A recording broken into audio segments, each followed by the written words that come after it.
They say the city never sleeps, but that's a lie.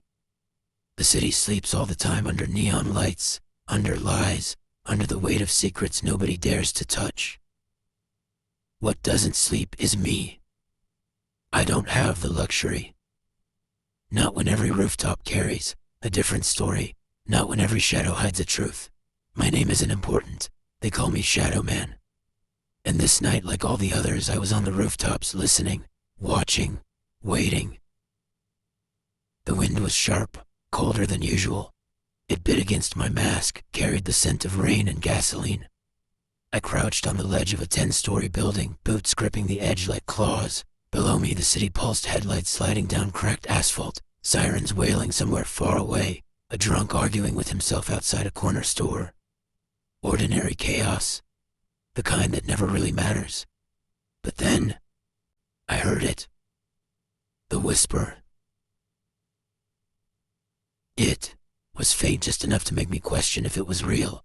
A thread of sound, weaving between the rattling AC units and the groan of rusted pipes. Not a shout, not even a voice carried by the wind. A whisper. You don't belong here. I froze. My hand instinctively went to the hilt of the blade at my side, though I didn't draw it. A weapon as useless against the unknown. I tilted my head, scanning the dark sprawl of rooftops across from me. Nobody. The whisper came again. This time softer, almost swallowed by the city's hum. Follow. And just like that, the hunt began. I moved. One leap, and I was across the gap, landing silent on the next roof, knees bent, weight absorbed like I'd done it 1,000 times. Which I had. My life was rooftops, ledges, shadows. This was where I belonged, but something about that whisper didn't belong. I sprinted low across the gravel, boots crunching softly. Every step I took, I expected to catch sight of someone. A figure, a trickster, a voice on the wind. But there was nothing.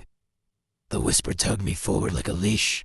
No direction, no path, just instinct and the faintest trace of sound that seemed to vanish whenever I thought I was close. I should have ignored it. Should have chalked it up to fatigue or paranoia.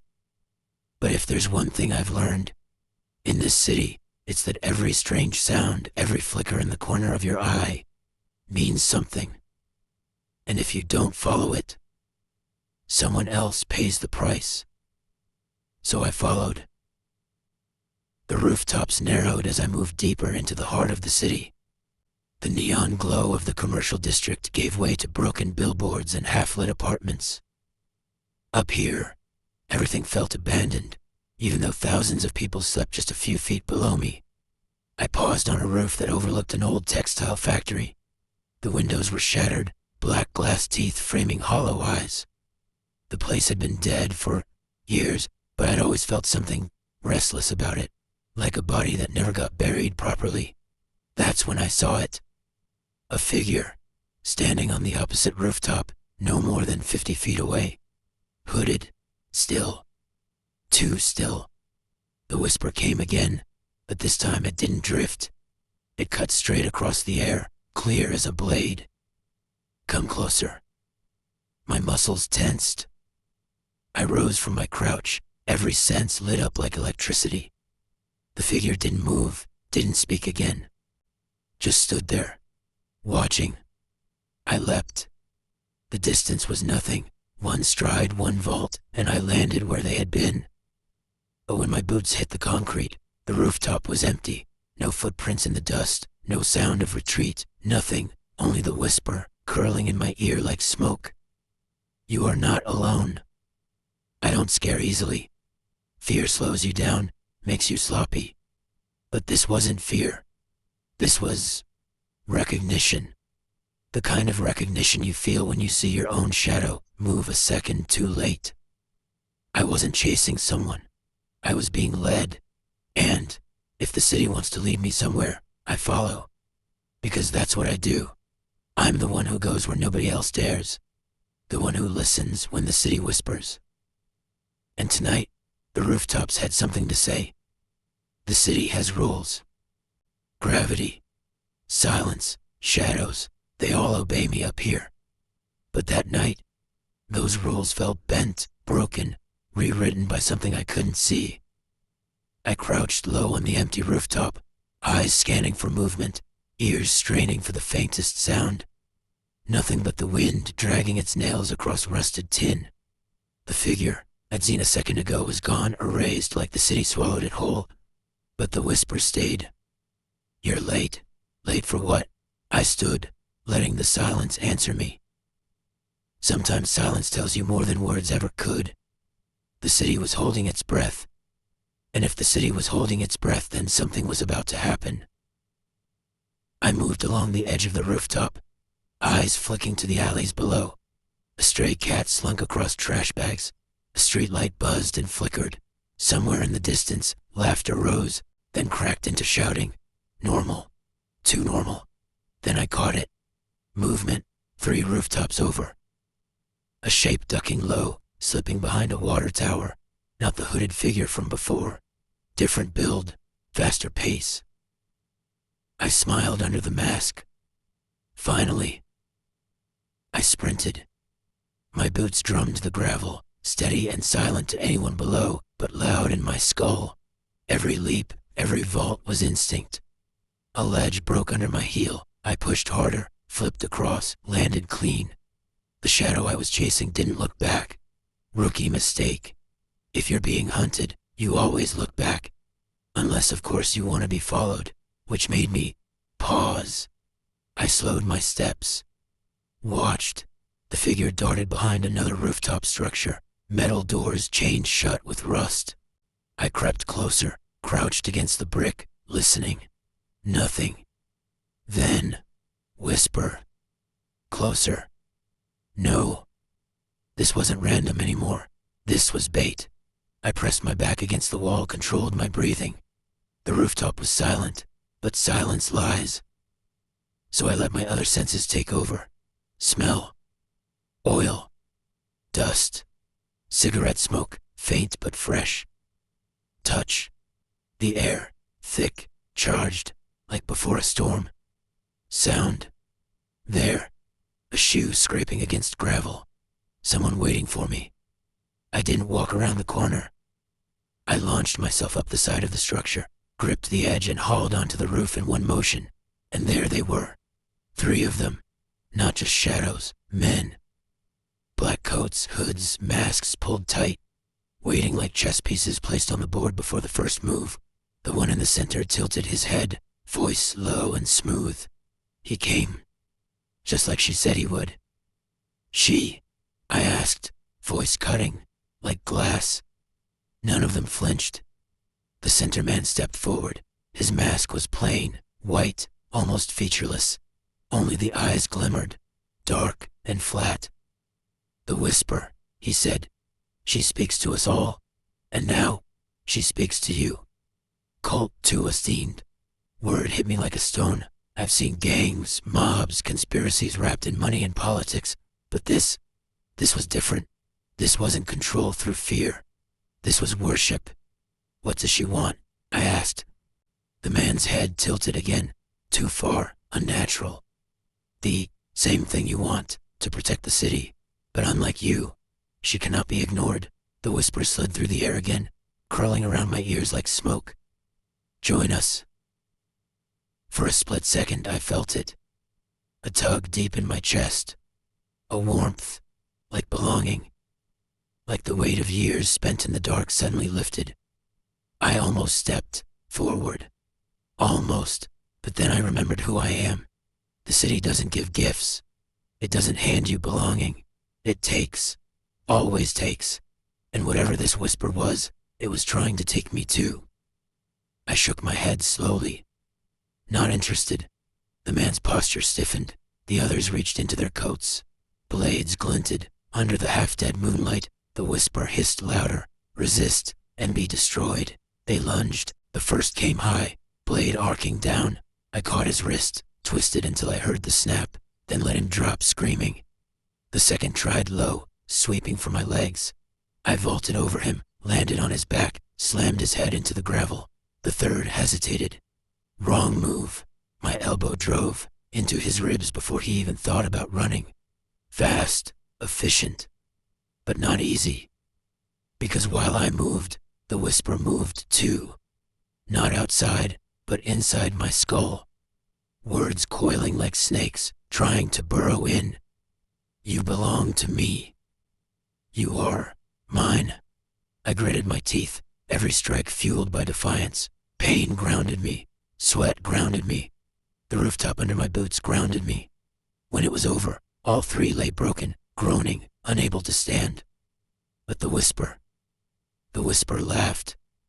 Soft. Sweet. Mocking. You'll see soon enough. I crouched beside the man in the white mask, pulled it off. His face was ordinary. Too ordinary. A face you'd forget the second you saw it. Eyes glazed, pupils pinpricks. Where is she? I growled. His lips cracked into a smile. Everywhere. Then, before I could press further, his body seized. A shudder ran through him, violent, unnatural. His eyes rolled back, veins darkening under pale skin. Poison. No, this was something else. A moment later, he stilled. Lifeless. The other two. Same thing. Convulsing, collapsing, leaving nothing but still bodies under a broken sky. 3 pawns off the board, self-erased before they could be questioned. And the whisper lingered. Too slow. I stood, scanning the horizon. Somewhere out there, the source of this madness was waiting. Not just men in masks, not just rooftop meetings. Something bigger, something old. The rooftops had always been mine, my territory, my refuge, but tonight they weren't mine alone, and if the city was whispering, I had no choice but to listen. Because whispers always lead somewhere, and I had just taken my first step down the path. The city went quiet after the bodies fell still. No sirens, no cars, no laughter. Just silence, heavy and deliberate, as if the city itself was watching me, judging me. I looked down at the men I had just fought, ordinary faces drained of life, veins stained black as though ink had poisoned them from the inside. Self-erasure, like their strings had been cut by some unseen hand. That wasn't discipline. That wasn't loyalty. That was control. And the whisper hummed like satisfaction in my ear. You see now. I clenched my fists. The only thing I saw was a new kind of enemy. One that didn't bleed the way men bled. One that didn't fight the way men fought. This city breeds monsters. Some wear suits, some wear masks. Some wear skin that looks human until you peel it back and see what's rotting underneath. But this, whatever this was, felt older, hungrier, and it wasn't done with me. I moved again, across rooftops fast and relentless, my mind replaying every detail. The whisper wasn't random. It had a rhythm, like static tuned to a frequency only I could hear. And the direction it pulled me was unmistakable, toward the textile factory. That place had always been a wound in the city's skin. The workers gone, the machines left to rust, the walls painted with graffiti that no one had the heart to clean. At night it looked like a mausoleum. Now it looked like an invitation. Half a mile out I caught sight of him. Another runner. Hooded. Fast. Slipping across rooftops with trained precision. Not one of the sloppy cultists I'd dropped earlier. This one moved like he belonged up here, like me. Finally, a challenge. I quickened my pace. Gravel sprayed under my boots as I vaulted, over chimneys, flipped across gaps, rolled cleanly onto the next roof. The hooded runner glanced back once, just once, and kept moving. He wanted me to follow. Good, because I wanted to catch him. The chase was pure rhythm, my breath steady, muscles tuned. Every rooftop became a drum under my boots. He vaulted wide, gaps with reckless confidence. I matched him. He used drain pipes and scaffolding to swing across corners. I mirrored him, only cleaner, faster. For a moment it felt less like a chase and more like a dance. Two shadows racing the skyline, trading steps under a broken moon. But then he slipped. On purpose. His foot caught a ledge, his body twisting.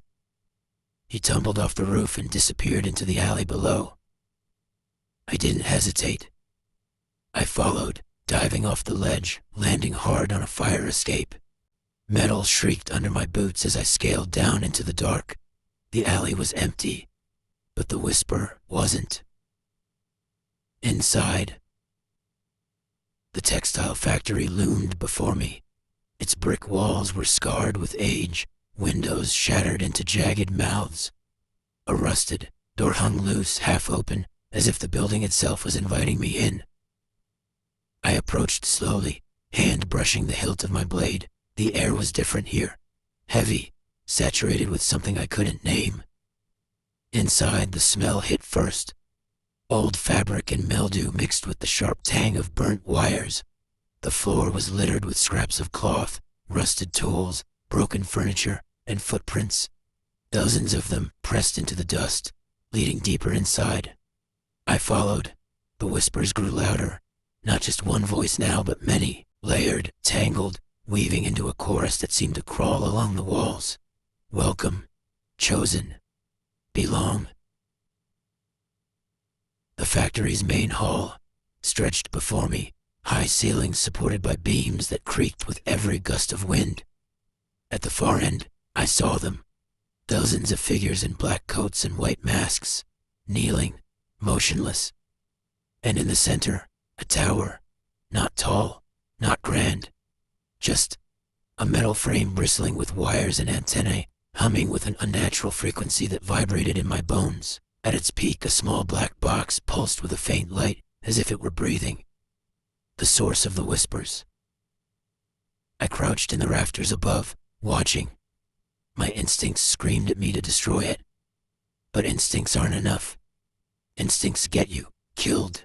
Information keeps you alive. So I listened. A masked figure stood at the front of the crowd, arms raised. His voice was deep, commanding, but beneath it I heard the same static tone of the whisper. She speaks to us, she guides us, and tonight she has brought the shadow himself into her light. The crowd responded in perfect unison, their whispers blending into one. Belong, belong, belong. I felt the pull again, a thread tugging at my skull. For a split second, my grip on the rafter loosened. My body leaned forward, as if gravity itself wanted me to kneel with them. I clenched my jaw and forced myself still. Not tonight. Not ever. But they knew I was there.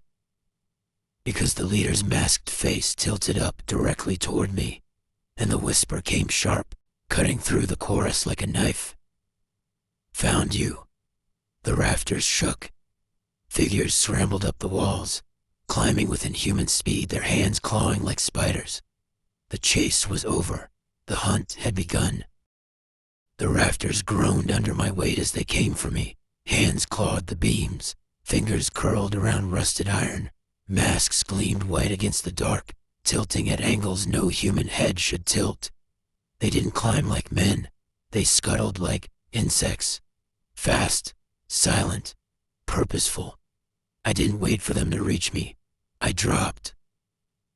Gravity swallowed me, the air slicing past my ears. I twisted mid-fall and landed in the middle of the hall, knees bent, shock absorbed in one motion. Dust exploded around me. Dozens of masked heads turned in unison. The chorus fell silent. Only the hum of the tower filled the void, its pulse sinking with my heartbeat. Then the whisper came, louder than ever, drilling into my skull. Kneel. For half a breath, my muscles obeyed. My knees buckled, vision tunneled. The idea of kneeling, of surrender, of finally letting someone else carry the weight, felt tempting. Too tempting. I dug my nails into my palms until blood slicked my gloves. Pain anchored me. Pain reminded me who I was. I don't kneel. Not to gods. Not to men. Not to whispers. I rose. The first one lunged, a blur of black fabric and steel flashing under the dim light. I caught his wrist mid-swing, twisted, and the blade clattered uselessly to the floor. My boot drove into his chest, hurling him into two others behind him. The hall erupted, They came in waves. Fast, uncoordinated, but endless. Knives, pipes, chains, whatever the city had given them to kill with. I moved through them like shadow. Strike, vanish, reappear. Every motion precise, efficient. I wasn't here to win a war. I was here to survive long enough to learn why. But the whisper made every strike harder. With each enemy I dropped, the voice grew sharper, hungrier. Kill them all. Break them. Join us. It didn't care which choice I made, only that I obeyed.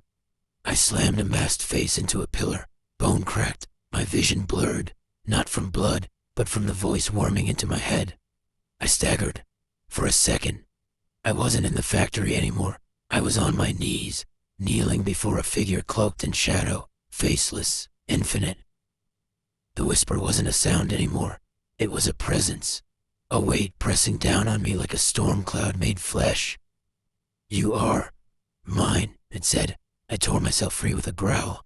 The hallucination cracked like glass, and I was back in the factory, blade drawn, blood dripping from my knuckles. Not tonight, I hissed. The leader stepped forward at last, taller than the others, mask carved with faint lines that made it look like a smile. He didn't raise a weapon. He didn't need to. The others froze at his presence, forming a circle around us. He spoke, and though his lips never moved, the whisper carried his words. You fight us because you think you are different, but you've always belonged. That's why she chose you. She, I spat. He tilted his head. The voice, the mother, the one who watches from the dark between lights. You thought you were born of the shadows, but you were merely prepared by them. I tightened my grip on the blade. His words slid under my skin like splinters. Try harder, I said. I've heard better recruitment speeches. His smile deepened, not painted, not carved. His mask shifted, the lines bent, widened, until the blank face grinned impossibly wide. Then he moved, faster than the others, smarter. He struck high, low, unpredictable. I blocked, dodged, countered, but his strikes had weight, not just physical, but mental.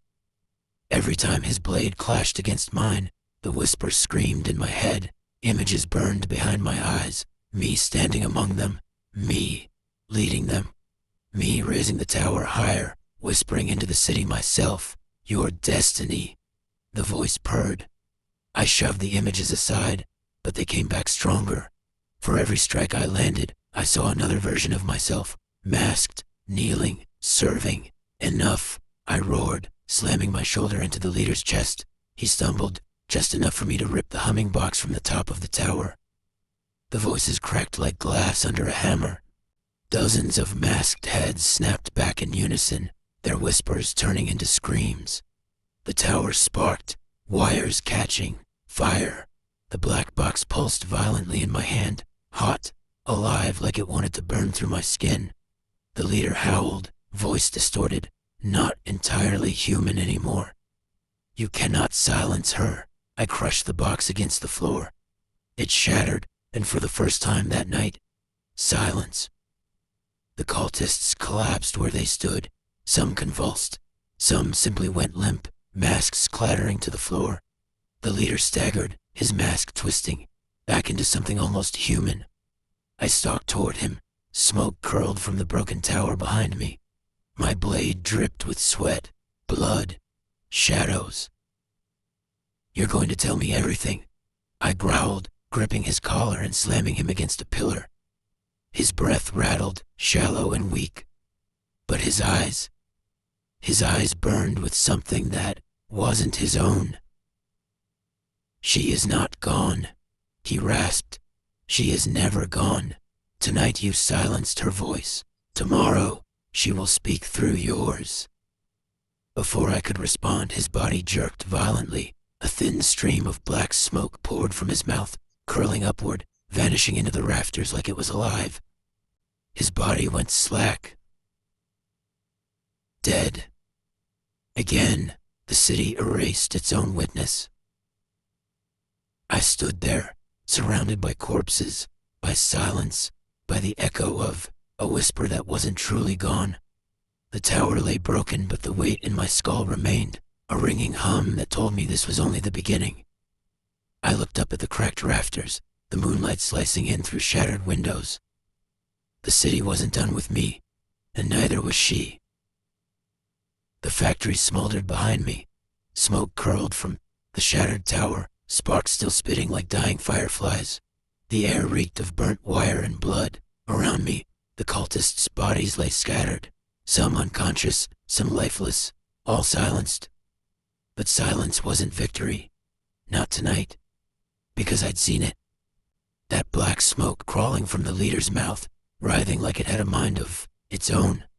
I'd seen it slither up the rafters, dissolve into the night, vanish into the veins of the city like poison into blood. And the whisper, even broken, even muted, still hummed in the back of my skull. Faint, patient, waiting. I stepped out into the night air, boots crunching glass beneath me. The city sprawled ahead, rooftops stacked like dominoes under a pale and crooked moon. For a moment, I just stood there, mask damp with sweat, breath clouding in the chill. Most nights, I walk these rooftops and feel in control. Up here, I'm untouchable. The city is a chessboard, and I know every piece. Every alley, every escape, every corner where crime festers like rot. But tonight, the board had changed. I wasn't the hunter anymore. Something else was hunting me. Movement caught my eye. Across the street, 4 stories up, a tendril of black smoke curled along the edge of a rooftop, not drifting like normal smoke. Crawling, choosing. I tightened my grip on the ledge and vaulted across. My boots hit concrete, knees bending, eyes locked on the trail. The smoke slithered ahead, faster now, darting from rooftop to rooftop like it knew I was following.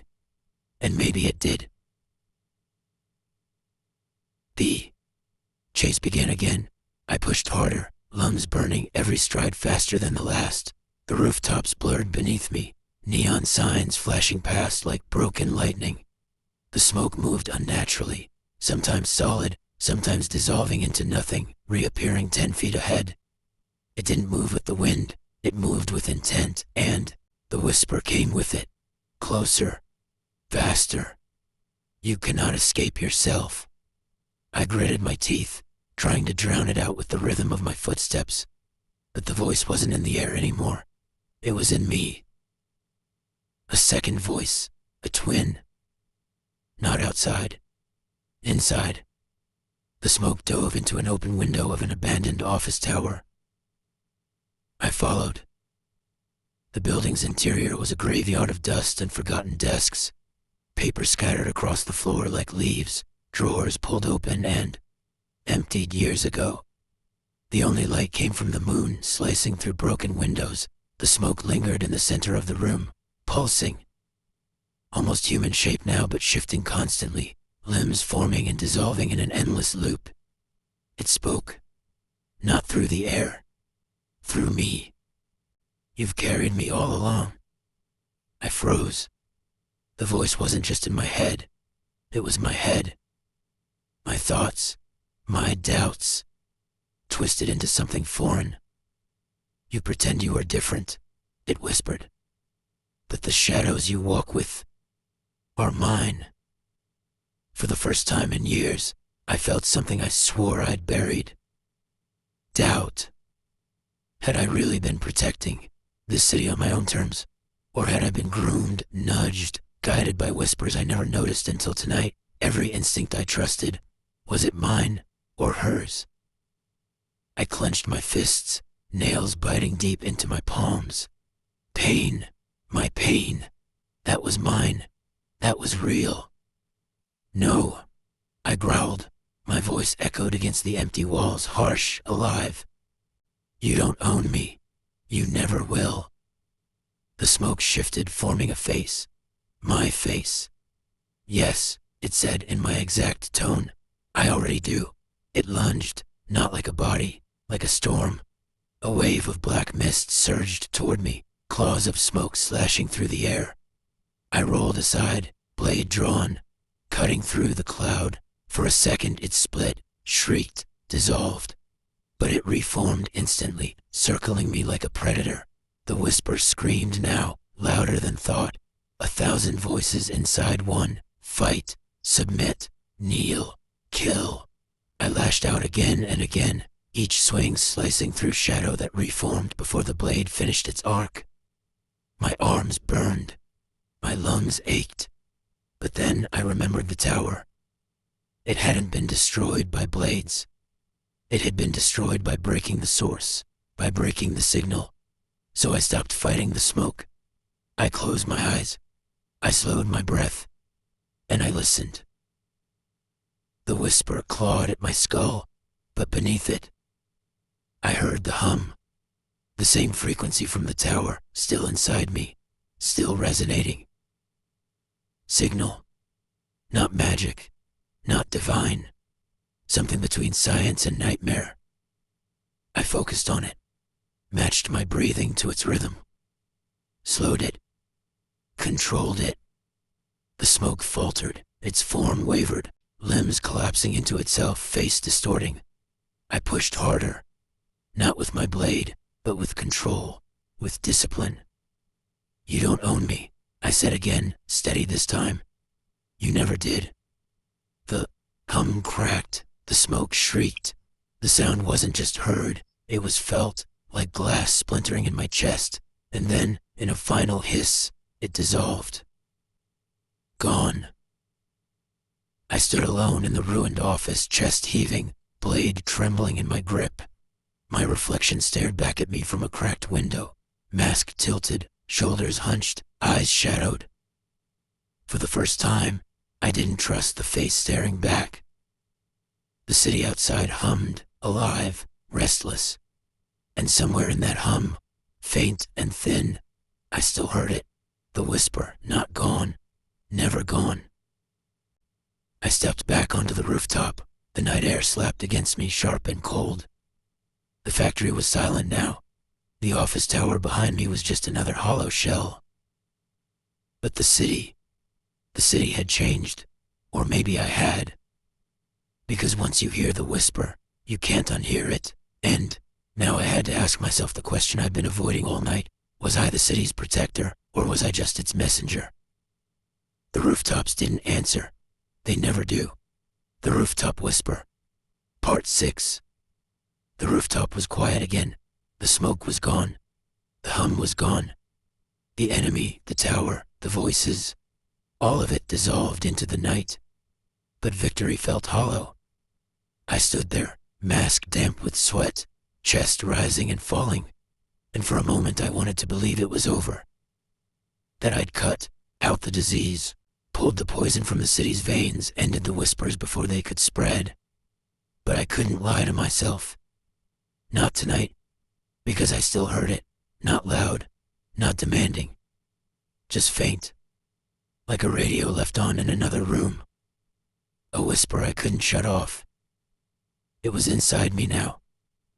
I walked the rooftops again, the city sprawled beneath me in its neon glow. Streetlights hummed, cars hissed across wet pavement. Somewhere a siren cried out and faded. Ordinary sounds, comforting sounds. But I kept hearing the other one. The hum, the whisper. Sometimes in the flicker of a broken streetlight. Sometimes in the static buzz of a rooftop antenna. Sometimes in the hollow thump of my own heartbeat. It was everywhere and nowhere. And the more I listened, the more I wondered if it had always been there. Every choice I'd made, every step across these rooftops, every fight in the shadows. Had I been following my instincts, or following a voice that I never realized was guiding me? I thought back to all the times I'd shown up just in time to stop a crime before it happened. How I always seemed to know where to go. How I felt like the city itself was leading me. Was that me, or was that the whisper? The thought burned hotter than any wound. If I wasn't protecting this city on my own, then what was I? A hero, a guardian, or just a puppet dancing on invisible strings? I stopped on the edge of a high-rise. From up here, the whole skyline stretched before me. Towers, stabbing at the clouds, smokestacks coughing into the night. 100,000 windows glowing like fractured stars. Beautiful, restless, alive. But beneath that beauty, I could feel it. A pulse, a rhythm. The whisper hadn't died tonight. It had only retreated, moved deeper, hidden in circuits and signals, in alleys and shadows, in people. And I knew. There was another tower, another source, maybe more than one. This wasn't the end. It wasn't even the beginning of the end. It was the beginning of the beginning. I tightened the straps of my mask and pulled my hood lower. My hands shook, but not from fear. From resolve. Because if the whisper thought it could live in me, if it thought it could own me, if it thought it could turn this city into its echo chamber, it was wrong. I wasn't here to be controlled. I wasn't here to kneel. I was here to fight. Even if the battle was against something I couldn't see, even if it meant fighting the shadows inside myself. I took one last look at the skyline. The city doesn't sleep. Not really. It just changes masks. Daylight hides one kind of monster. Night reveals another. And somewhere out there, in the wires, in the air, in the dark corners no one else dares to look, the whisper is still alive. Waiting. Watching. Growing. I can feel it. And sooner or later, I'll find it again. But that's the thing about whispers. They never truly stop. They just wait for someone to listen. Now I'll ask you, yes, you. You've heard my story tonight. You've followed me across the rooftops, into the shadows, through the smoke and the blood. You've seen what the whisper is capable of. You've seen what it can do to a city, to a man. But this isn't over. Not by a long shot. The whisper still breathes. And I know, deep down, that one night soon, I'll have to hunt it to its final source. I'll have to face it again. And this time, I'll have to silence it forever. So tell me, do you want to walk with me again? Do you want to see the night where I finally shut the whisper down? The rooftops are waiting. The whisper is waiting. The only question is, are you? The night doesn't end here. The whisper still lingers in the city, and inside me. If you've walked with me across these rooftops tonight, then you already know the truth. This battle isn't finished, not yet. But it can be. Tell me, do you want me to hunt the whisper to its final source? Do you want to see the night where I silence it forever? Leave your answer in the dark below. I'll be watching. Until then, stay in the shadows. The rooftops are never empty.